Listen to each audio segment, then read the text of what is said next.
these are very difficult times we face at the moment.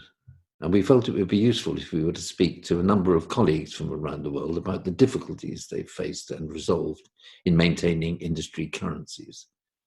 So for the next few weeks, we'll be speaking to a number of these colleagues. And this morning, our research director, Richard Marks, and myself speak with Justin Sampson, Chief Executive of BARB, the Television Audience Measurement Service in the UK. And Justin, perhaps you could start by explaining to us how this crisis has affected TV ratings. I think, like most countries, we're seeing a very significant increase in the amount of time people are spending watching the TV, and they're spending more time watching BARB reported channels. So last week, the average time spent viewing BARB reported channels was 3 hours and 46 minutes a day, which is the highest viewing levels outside of Christmas that we've seen since early 2018, when there was the beast from the east, which caused people to not be able to get into work and stay at home. So very, very high levels. As you would expect, news channels are benefiting.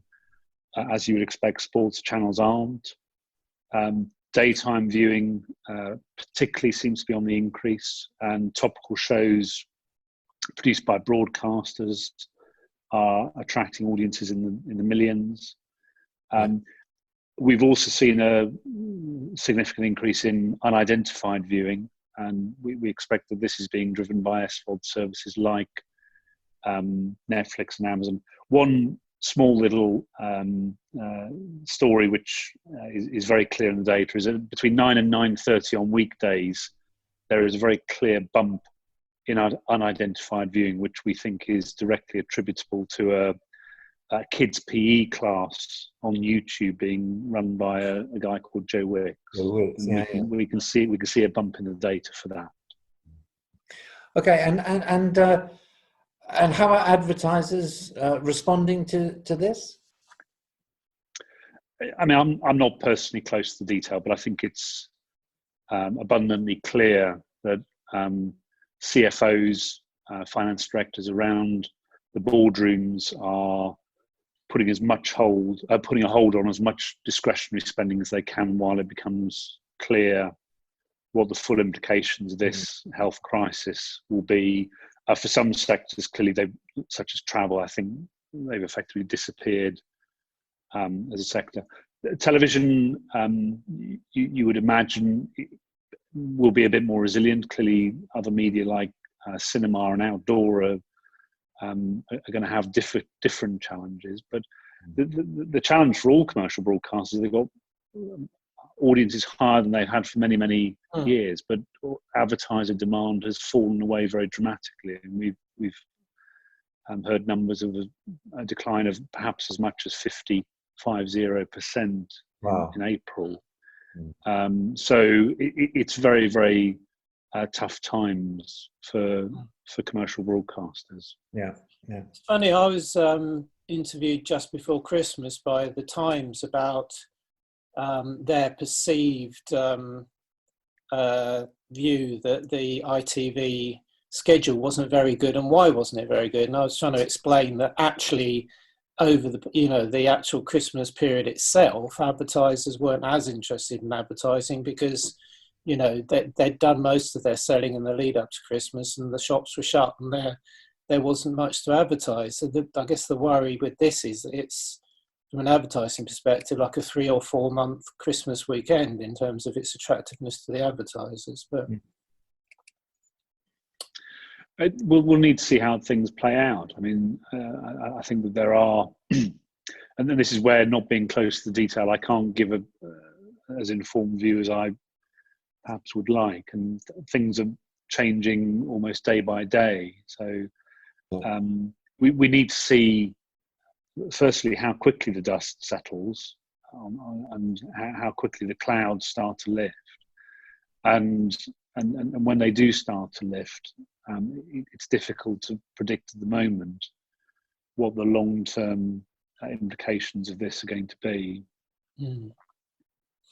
Now, obviously, once it became apparent the full scale of the the lockdown. I think it was becoming apparent for a week or two it's going to happen, and then it was announced 2 weeks yesterday. What measures have you had to put in place to ensure that you have successfully so far been getting the ratings out every day? Not a lot has changed, actually. I mean, all our contractors have been able to maintain services even though staff are having to work at home. There's been no interruption in daily reporting. And as of today, which is April the 7th, if you're watching Time Shift, which I guess many of you will be, the reporting sample continues to hold up, although we do expect that to start declining because ever since March 17th, Kantar suspended all technician visits to panel homes, whilst Ipsos suspended all face-to-face interviewing. And the Ipsos will obviously affect the establishment survey, while the Kantar decision will affect the panel reporting size.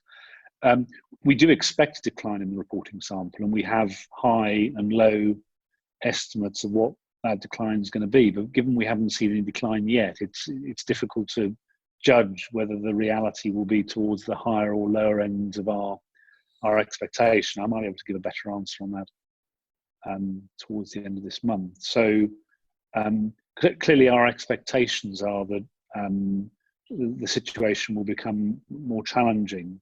But in terms of use of our data, it has very much been business as usual so far.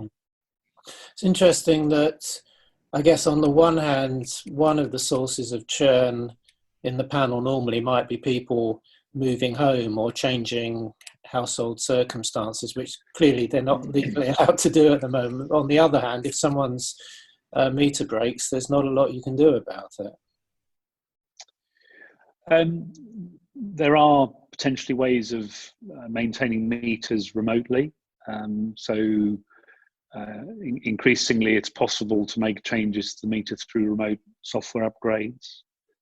I think there's also a thought that some maintenance jobs might be manageable with a technician sort of talking the panel member through things over the phone.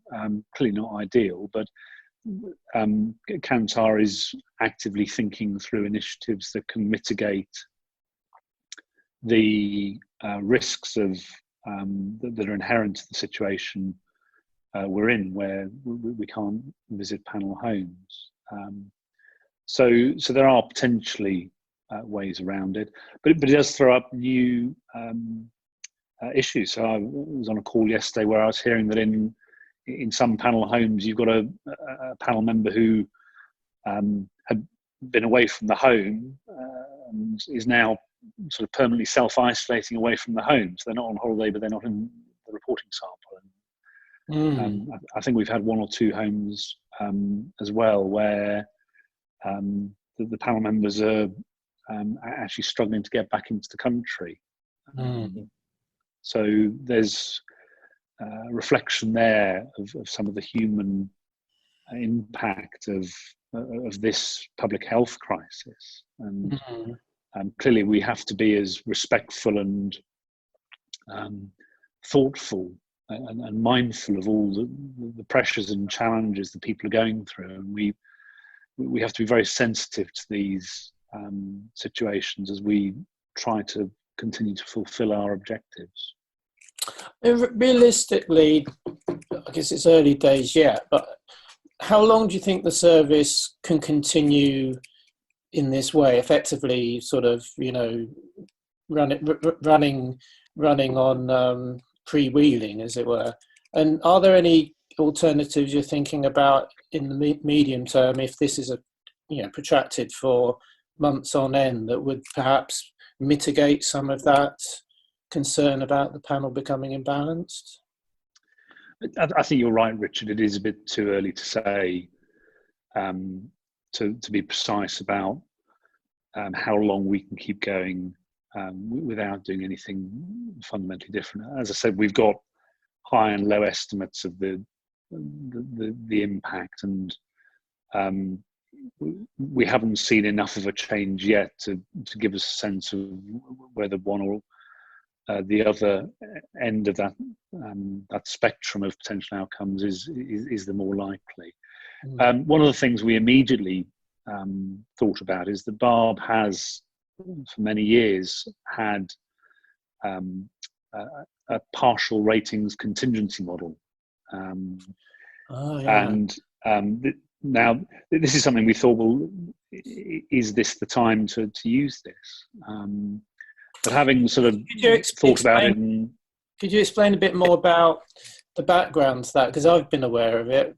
Viewers in the UK may remember something called the pools panel, which would come into operation if the football was rained off over a weekend. Then expert footballers will predict what the scores would have been, so that people can still do the football pools. But I know it's been in place. So could you explain a bit more about the history of it? Has it ever been used before? I'm not sure it has it? Well, it hasn't, and we actually don't think we're going to need it this time round, because actually what it was designed for was a sudden, very unexpected loss of data, which could be caused, for example, if a mobile network which we were reliant on to poll homes suddenly failed, and we found ourselves with a reporting sample suddenly half of what we'd been expecting. But given the circumstances we're looking at now, we imagine any decline in the panel will be gradual, and that working with all our research agencies, RSMB and Kantar, we can modify the weighting system as we go, so that we don't need to fall back on a model.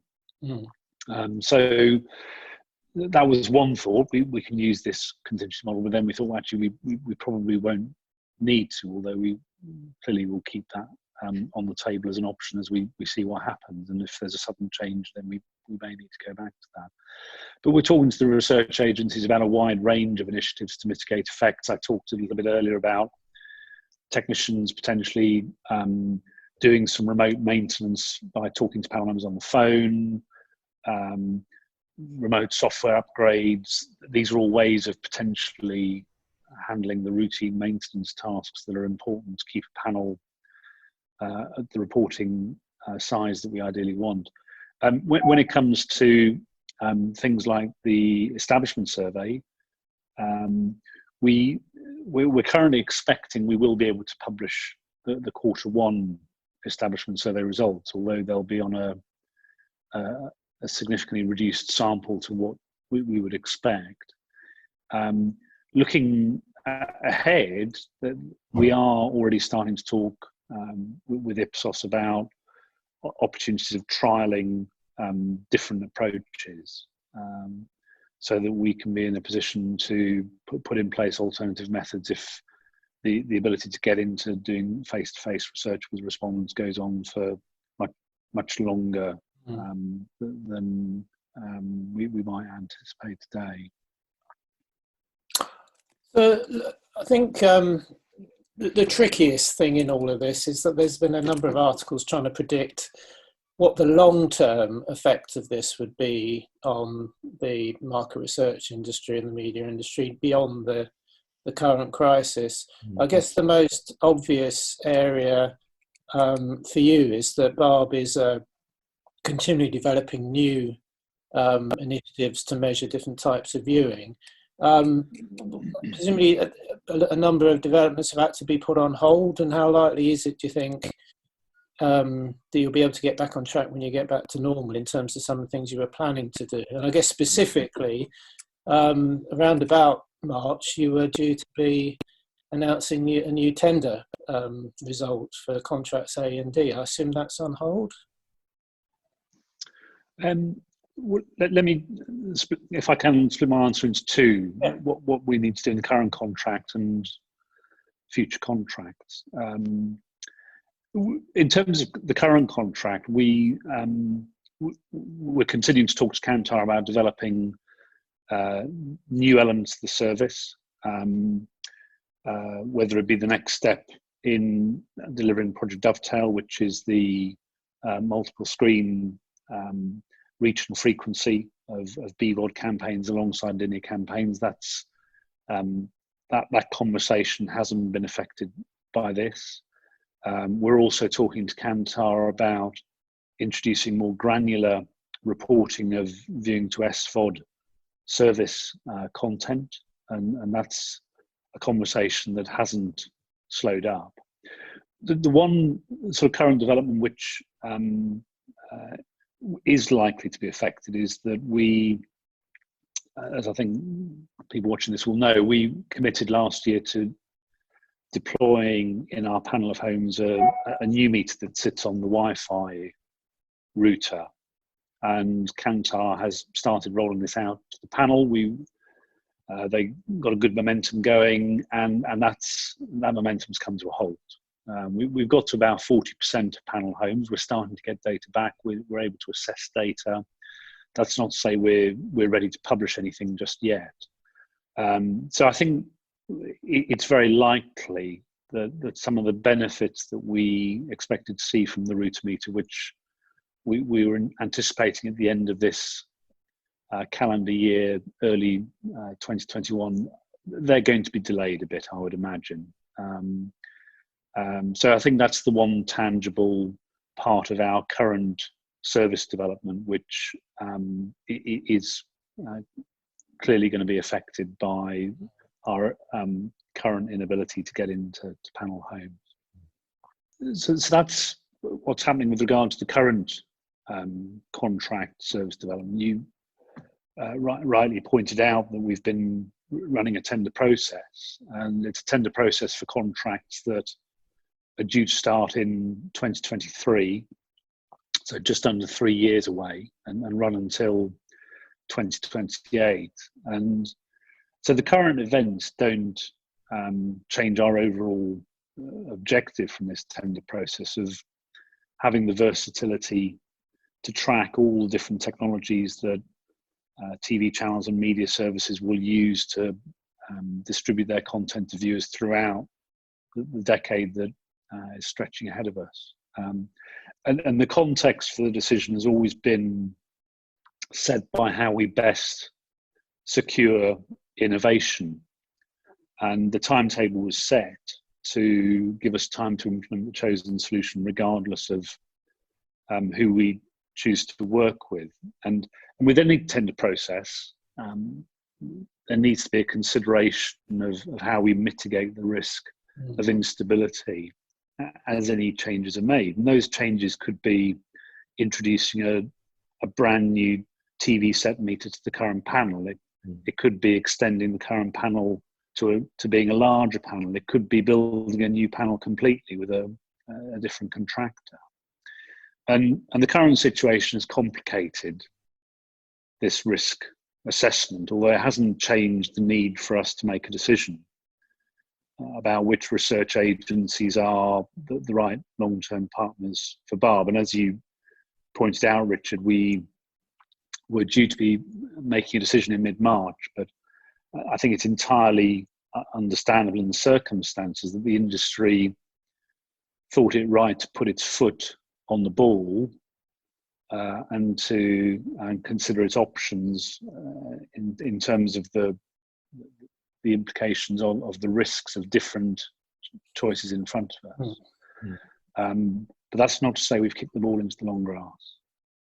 Okay, that's a useful metaphor. So similar to the Premier League, you're not planning to void and start again the whole process, but you've put your foot on the ball to see what the field looks like before you carry on. So that does make sense. I realise I asked the question Mike was supposed to ask. So I'll leave Mike to ask the final two questions if he's willing to do that. And again, slice out what I've just said. Yeah, well, I mean, obviously we were interested in your views as to whether this crisis would represent the end for face-to-face interviewing in market research. I think, I mean, in any market upheaval, there's a tendency to believe that some of the changes will be permanent. And I mean, in different circumstances, I remember how the industry rushed to the conclusion that big data mark the end of consumer research, which patently isn't the case. So I think it's too early to say, and there are other wiser people than me who can make the case for why face-to-face research is such an important part of what we do. The point I would make on this is that humans are, in the long run, resilient, and they tend to stick to what they know works best. And I came across a study recently which was done following a major tube strike in London, and the study found that about 10 to 15% of people who'd stuck to the new travel sort of routes they adopted during the tube strike once the tube strike was over. So what that tells you is 85 to 90% went back to doing things in the way that they always knew best. So I think it's far too early to proclaim the death of face-to-face, but there is a great opportunity to test and pilot new ways of potentially doing things. It's a really good point. I remember thinking recently, being in the canteen at work in the week after 9/11, sitting with a load of colleagues saying, well, that's it, no one's ever going to fly again, are they? Pretty soon things got back to normal, but with people just more careful about how they flew and security. But the thing is though that when in times of crisis, when temporary shortcuts, if you like, are introduced, some of which may well be cheaper, there is the tendency to actually go and persist with these options after things have settled down. And I wonder whether you think there's any danger of that. I think there's always a pressure on how we make the best use of the investment that we're responsible for making on behalf of the industry and audience research. And I think necessity is the mother of invention. It's not my phrase, it's one I'm borrowing. It's a good phrase. And it's the point I made a couple of minutes ago. I think this is a really good opportunity to test and pilot different ways of doing things. And in doing that, we have to recognize that we have to balance different priorities. And clearly the quality of the sample, the quality of the panel, which face-to-face is very important in giving assurances on, is very important, but equally reducing data variability is very important too.